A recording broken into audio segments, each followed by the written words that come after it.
Bruce feuilletait les vieux dossiers poussiéreux des pilotes de la Seconde Guerre mondiale morts en 1945. Il espérait désespérément ne pas trouver ce qu'il cherchait. Le cœur de Bruce se mit à battre la chamade lorsqu'il trouva un nom après l'autre, les noms exacts des pilotes que James lui avait mentionnés. Il recula, stupéfait par l'impossibilité. Son fils était-il un génie? Cela n'avait tout simplement pas de sens. Soudain, son estomac se serra. Andrea et Bruce Leninger se réveillèrent pour voir leur fils de 2 ans, James, en train de crier pendant la nuit. Il faisait un cauchemar, criant « L'avion est en feu, l'avion est en feu ». C'était la première fois qu'il avait un tel cauchemar, apparemment déclenché par leur visite au musée de la Seconde Guerre mondiale plus tôt dans la journée. Ses parents le recouchèrent, complètement inconscients que ce n'était que le début d'un voyage inimaginable. Au début, ce n'était qu'un cauchemar récurrent, quelque chose de courant chez les jeunes enfants.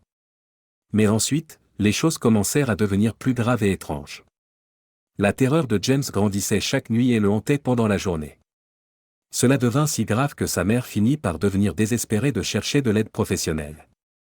Que lui arrivait-il? Lorsqu'Andrea commença à poser des questions à James sur ses cauchemars, elle commença à craindre qu'il se passait quelque chose d'autre. Quand elle lui demanda ce qui se passait, il répondit que l'avion était en feu et qu'il ne pouvait pas sortir, il s'écrasait dans l'océan. Mais c'est ce qu'il dit ensuite qui la garda éveillée la nuit.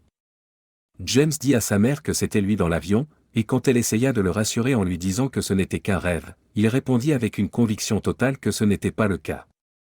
Il lui dit que cela s'était réellement produit, et elle pouvait voir qu'il y croyait fermement.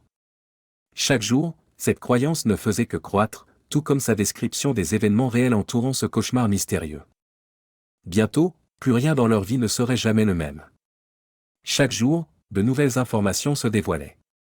James dit à ses parents qu'il pilotait un avion corsaire pendant la Seconde Guerre mondiale et que l'avion décollait d'un bateau appelé le Natoma.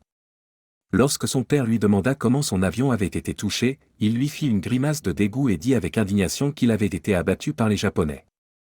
Lorsque Bruce réalisa que tout ce qu'il disait était vérifié, il fut stupéfait et crut que son fils de 2 ans était un génie de la guerre. Mais ce n'était pas ce que pensait Andrea. Andrea croyait qu'il se passait quelque chose de complètement différent. Après tout, d'où pouvait-il apprendre ces informations? Autant qu'elle le savait, il n'était exposé à rien. Sans compter que James était catégorique sur le fait qu'il était cet homme dans l'avion. Une fois que James commença à partager plus de détails sur le lieu de son crash et les pilotes collègues, Andrea dit à son mari ce qu'elle craignait être la vérité terrifiante. Andrea admit qu'elle pensait que leur fils était le résultat de la réincarnation, mais Bruce rejeta cette idée de tout cœur et se mit même en colère contre cette suggestion irrationnelle. Ce n'est que lorsque son fils signa un dessin d'un avion en tant que James III, que Bruce décida de se rendre à la bibliothèque pour assembler les pièces du puzzle sur qui exactement son fils pensait être. C'est alors que les choses devinrent beaucoup plus étranges. Bruce passa des jours à rechercher tout ce que son fils lui avait dit, des noms des pilotes collègues aux détails du site du crash, et enfin, sa signature étrange en tant que James III. Il mit lentement les pièces ensemble. En feuilletant les vieux comptes rendus et les dossiers des pilotes de la Seconde Guerre mondiale morts en 1945, il espérait désespérément ne pas trouver quelque chose qui confirmerait que son fils était bien ce qu'il pensait. Parce que sinon, que cela signifierait-il? Le cœur de Bruce se mit à battre la chamade alors qu'il trouvait un nom, puis un autre des pilotes que James avait nommés comme ses amis. Il recula, stupéfait par l'impossibilité, mais il avait besoin d'un dernier nom pour que tout ait du sens. Il continua à chercher parmi les pages un pilote de chasse nommé James qui était mort en 1945 dans le Pacifique, dont l'avion avait pris feu après avoir été abattu par l'ennemi. Soudain, son estomac se serra. Là, parmi la liste des noms du personnel décédé, se trouvait celui de James Hudson II. Bruce sentit ses mains faiblir tandis que le livre tombait au sol. Comment était-ce possible? Il n'y avait aucune explication à laquelle Bruce pouvait penser.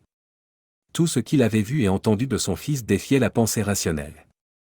Il se sentait complètement perdu, mais la réincarnation était-elle vraiment ce qui se passait? James se croyait être James III, comprenant qu'il était la continuation de James Hudson II. Pourtant, Bruce avait besoin de plus de réponses, alors il chercha toutes les personnes encore vivantes qui connaissaient James Hudson, y compris son dernier proche survivant, sa sœur Anne Hudson. Était-il vraiment possible que cet homme habitait l'âme de son fils? Mon objectif en recherchant ce qui arrivait à mon fils était d'établir que tout cela n'était qu'une coïncidence, mais je me rapprochais de plus en plus de quelque chose de dangereux. C'était comme mettre ma main dans le feu, se souvint Bruce.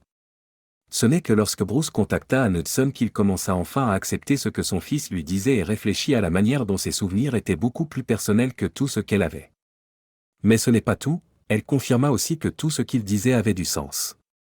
Finalement, elle n'hésita pas à offrir à la famille Leninger sa croyance dans l'histoire de leur fils. Bruce se sentit vaincu. Il s'opposa à chaque étape à l'idée de réincarnation, mais il ne pouvait plus lutter contre les preuves devant lui, surtout après avoir reçu un appel d'un autre inconnu. C'était un vétéran nommé John Richardson. Il appela pour révéler un souvenir qu'il n'avait partagé avec personne depuis 50 ans. C'était au sujet du crash de Hudson.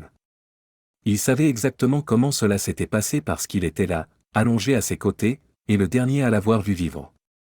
Il décrivit le crash dans les moindres détails, exactement comme James l'avait fait. Maintenant, Bruce embrassa l'idée de la réincarnation. Mais vous? Que pensez-vous?